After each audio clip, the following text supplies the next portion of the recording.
Well, hey, my name is Carrie Hawks, pronouns they, them, theirs, and I'm working with Equality for Flatbush. Hi, I'm Keenan. I use he, him, his. I've been volunteering with Equality for Flatbush since January, doing work around helping tenants with affordable housing, doing admin work around organizing for the prevention of the demolition of an abolitionist site in downtown Brooklyn, and now focusing on mutual aid project. So this is actually the first time we're having a conversation because I did some volunteering with Equality for Flatbush. Like I came to a meeting about alternatives to calling the police a few years ago, and then I helped out with a fundraiser, and recently I've been working more on the mutual aid projects. I've been volunteering with Equality for Flatbush since around January, doing various things from helping tenants to admin work around saving a historical abolition site in downtown Brooklyn, kind of various other work, and now focusing on that mutual aid project. I can kind of give a background of Equality for Flatbush. It was founded in 2013, kind of really in response to the increase of tenant and police harassment due to gentrification in Flatbush. And really the mission of E4F is to end NYPD murders and to stop the displacement of low to middle income people from the community. It's a grassroots group. It's Black and Brown led, with primarily a presence in Flatbush, East Flatbush, and Crown Heights, but also like beyond those neighborhoods, Brooklyn-wide, New York City-wide, and beyond New York City too. And just some of the work E4F has done over the years includes making alternatives to calling 911, which is what Carrie was referencing, to how to document NYPD and ICE harassment, organizing no eviction zones in 11 Brooklyn neighborhoods in like 10 languages, and just kind of general organizing tenants, organizing street vendors, families, elders, youth, to kind of take back their community and to kind of have that sense of ownership. Was it 224 Duffield? Was that the project that you're talking about? Yeah, I also, like, I know through different anti-racist activism, that campaign was getting a lot of steam to try and save a historic site in Brooklyn. So a lot of different groups were also coming together to try and save that site. And in addition to Weeksville Heritage Center, which is a great resource in Brooklyn of like a free Black society before 1900 or around 1900. So since the onslaught of COVID-19 pandemic, Equality for Flatbush stepped in because basically our government fails, and to provide resources for different people in the community. It could range from, in the beginning, we were doing love offerings of just community people that needed quick economic relief. Well, not relief, but quick economic money. They just needed money, right? Because everybody, not that many people are working. A lot of people don't have resources already. So if you take away a paycheck, like that really impacts a lot of people. So we did some fundraising and we're able to come through with that.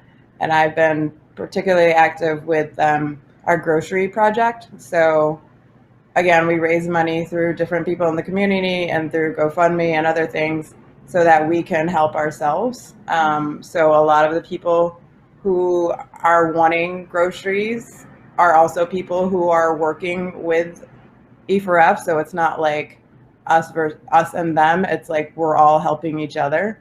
And I've been doing a lot of like taking folks' groceries orders and then going to the store and following a very strict protocol of disinfecting with bleach so that we know we're not trying to help people, but at the same time infecting ourselves by getting groceries for people who may not be able to leave their houses or may not have economic resources or are immunocompromised.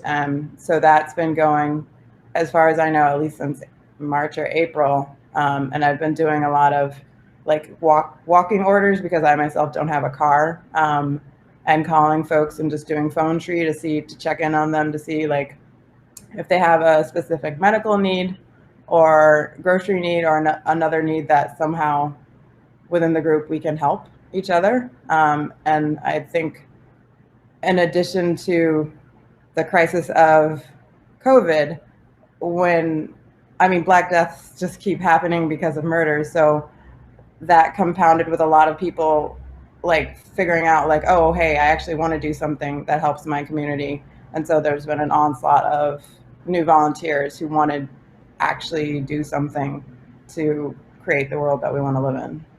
Yeah, I think just to reiterate some points, like we started in March and have been going since. We've delivered just over 900 community kits to people throughout Brooklyn, like Mill Basin, Canarsie, Fort Greene, Flatbush, name it, we've probably been there. And these kits are hearty, they're beans and rice and canned veggies, and they're, we try to make them culturally appropriate to the people that we're delivering them to. And, just having spoken to people some people have gone to 3 different schools to try to get meals without getting any. Some families have gotten like peanut butter sandwiches and warm milk from the city. It's outrageous. It's racist too, right? Because when you think about where these communities are and who lives in them, and it's just absolutely egregious that, right, the city can't make meals for people, but yet they can mobilize the police to harass protesters. So, for us, we really see these kits as just a lot of love and just like support, and it gives families, options, and they're able to cook. And as Carrie mentioned, it really is true mutual aid. We have people who've gotten kits, who've also been delivering kits. We've gotten tips from people who, they'll give their delivery person like $5 bill, and that goes back into E4F because, for them, that's about pride, being able to give back and kind of not having this charity dynamic and not having this like savior dynamic. So I think in that way too, it really sets us apart from other mutual aid groups because it really is this true spirit of solidarity. And we, E4F has known a lot of these people for years too. It's not like this thing that just popped up. There's a long history of working with, tenants who have organized or people who have protested with us. So it really is like in the face of these horrors, it is this like beautiful thing to see. Also, in addition to what you were just mentioning, like when more protests were starting, like E4F is also on the street protesting still against police murder, still against racism. And one of the beautiful things I think that's happened because we have so many people working on different things is they ask people who are delivering groceries or making kits, like to stay home or like to take 2 weeks off from the grocery deliveries, just so that we're keeping people's safeties in mind, because like there's saving Black lives by protesting an unjust system. There's also saving Black lives by having people be able to eat. And it's nice that as an organization, they didn't have to decide like, oh, okay, now we're back to protesting, or now we're doing mutual aid for food, but like we can do both, which is rare. And also, I believe E4F has made the commitment to do grocery relief for like another few months, because like the backlog, like one of my first responsibilities was calling people and having to apologize profusely that there's so much need and there's only so many people working on projects and only so much resources that we have, that we were having people wait like sometimes up to a month, or like they can only call once a month. And it's awful to be able to say that to someone, or to have to say that to someone. But then a lot of the times, like when I make calls for people for their groceries or their delivery, like it's also really wonderful just to connect with another human being on the phone. And like people are like, oh, let me give you my recipe for the best curry ever or tell me what documentary they watched. So it's not just like a government service office where maybe they don't have capacity to get into someone's life because they have so much job to do, or maybe, I mean, I don't know, there are other reasons, but it feels more like a connection than just like, okay, this is what you need. Okay, goodbye. But and I think people, we do need resources, but also knowing that we're all doing this to help each other. People have a lot of patience with our learning curve because this is something that we haven't done before. Yeah, it's been difficult navigating like the mutual aid landscape and who to work with, just because we really want to work with groups that are, and I'm saying this as a white person, but as a white ally in this group, we want to work with groups that are people of color led and that have roots in the community. And it isn't just like a group that popped up when COVID hit, because we really want to make sure if we're working with groups that they're respecting the people that they're working with and that people feel like they have dignity. So we've mostly just have been collecting our own volunteers, and that's also been a challenge because it has been an influx of white volunteers. So it is kind of really just being clear with people what our guidelines are, what our community guidelines are, how to like expectations for working with us, for working with communities of color. But I mean, just the surge of volunteers has been amazing. The surge of money and donations and funding we've gotten has also been amazing. But yeah, it's, I'm a relatively new member of E4F, but from what I can see, it's like an unprecedented amount of volunteers that we're working with. So it's, it's a whole new landscape we're in.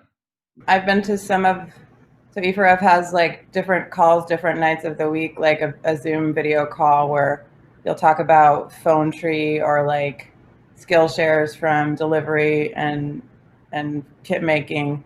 And that's a great way to kind of meet people and go through. I know it's the last one I went to was a little unwieldy because there was like 70 plus people on the call, but it's important also to like see the people that you're working with and kind of know them a little bit more beyond an email, and kind of humanize the whole thing. So that's also been good. Yeah, but it's a lot to manage. And then also, I mean, as a Black person, I'm like, duh, racism has been around forever, but it's like in the last month, people are like, oh, this is a problem?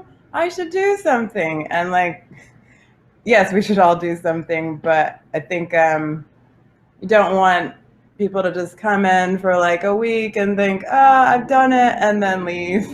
So it's interesting to be in an organization when, like Keenen mentioned, like a lot of white folks came in and they're just like, yeah, we're gonna help out, and I'm kind of like, okay.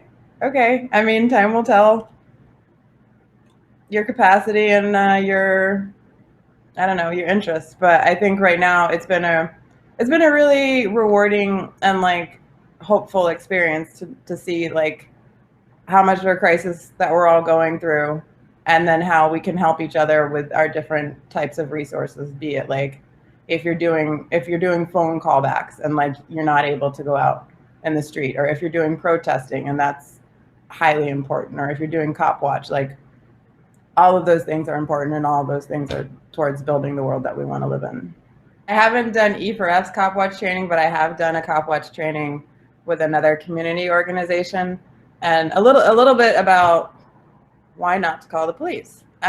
So a lot of times police are called into a situation where lethal force does not need to be a part of the equation.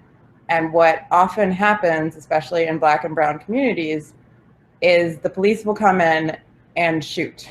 And maybe the person has a mental health issue. Maybe someone had their music too loud or louder than their neighbors wanted. Or maybe a neighbor moved into a neighborhood and then was annoyed that the music was loud, even though it's been like that for years before they came in, and they're now wanting the neighborhood to change to their taste or their hours or whatnot. And I mean, it's weird. Like, I had a cousin who was a police officer, and I have people in my family who are Blue Lives Matter people, even though they're Black. And it's just, if you're going to bring someone into the situation and it can escalate into a fatality or harassment or someone being put in jail or their job being at risk, like, why would you do that when there are alternatives like, one, getting to know your neighbors, two, mediating with your neighbors? Like, If someone's music is too loud, have you tried talking to them? If someone's having a mental health emergency, call a mental health professional. If there's a cat stuck up a tree, sure, maybe call the fire department.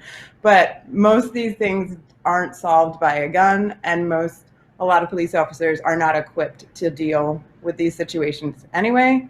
So those are some reasons not to call 911. Also, predatory landlords. The police in this country were invented to protect white landowners and try and recapture enslaved people. So if that's their origin, what they're doing now is a continuation of protecting certain people with economic privilege, and generally white people.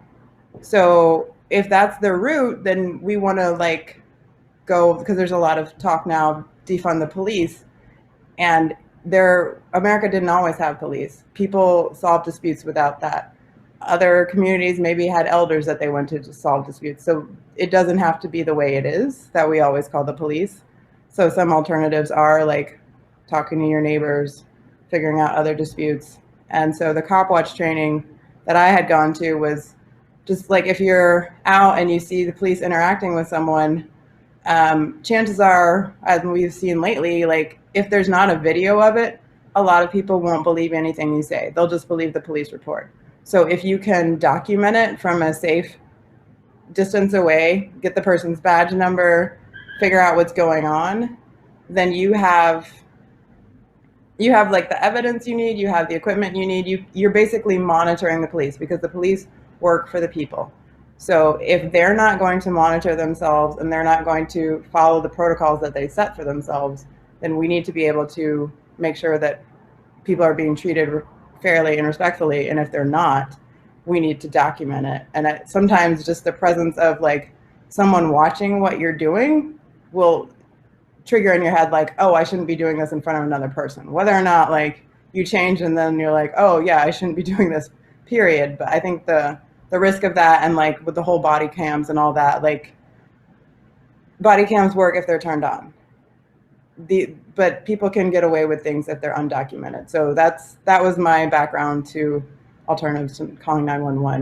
Yeah, I think another piece for Equality for Flatbush's Cop Watch is that it should be most of the time people of color who are doing these cop watches.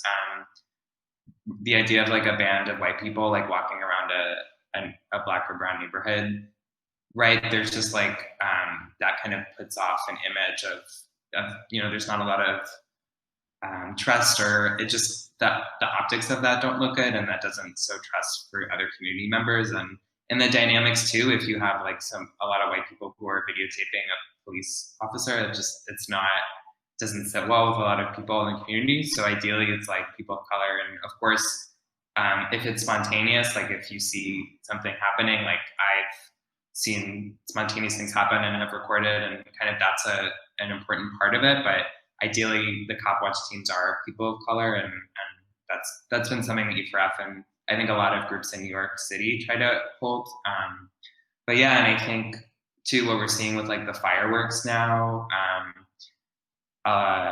someone right near me, there were, people cops in riot gear, busted down a door because there were fireworks happening. Someone called the cops, and so it is what Carrie was saying. Calling 911 can, lead to people getting murdered, and it's something that E4F really doesn't take lightly.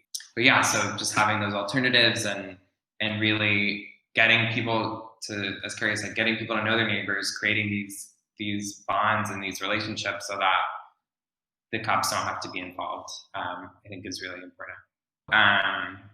The way it works is E4F, we don't have 501c3 status. E4F does have a fiscal sponsor, which is how it administers its grants, but people can donate directly to E4F. And what's great is because we don't have 501c3 status, we can really be flexible with the money. When Carrie was talking about the love offerings, we wouldn't have been able to do that if we had tax exempt status. So it really frees us up to mobilize funds to support community members and to support families especially.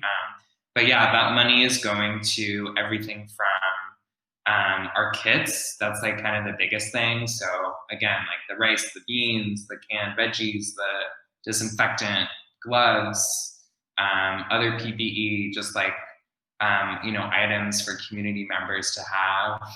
It's going for some admins and staff who are working tirelessly to maintain these systems we have. It's going to, we're trying to get a potential space where we can have our supplies, and we can kind of standardize that, because we are in it for the long run, and every bit counts. There's a lot of queer people in E4F. I don't have anyone's permission to blatantly be like, so-and-so is queer, but it is very queer, very inclusive, very respecting pronouns. Also, the founder of E4F is Amani Henry, who's been organizing and working in Brooklyn for many years. I first saw him in the streets at a protest after Ferguson, and at several protests since. And also a lot of what E4F does is the Brooklyn Anti-Gentrification Network. So a lot of times if someone is being harassed by their landlord, or the landlord is withholding services like heat or not doing repairs, because a lot of times what's been happening in Brooklyn, and no doubt in many places, is once people want to move somewhere else and they're like, oh, Manhattan's over or whatever, and then they want to come in to Brooklyn, into a lot of neighborhoods where there's been a lot of immigrant communities or low to middle class communities who've lived there for years and generations, and then the rent starts going up because other people want to move in.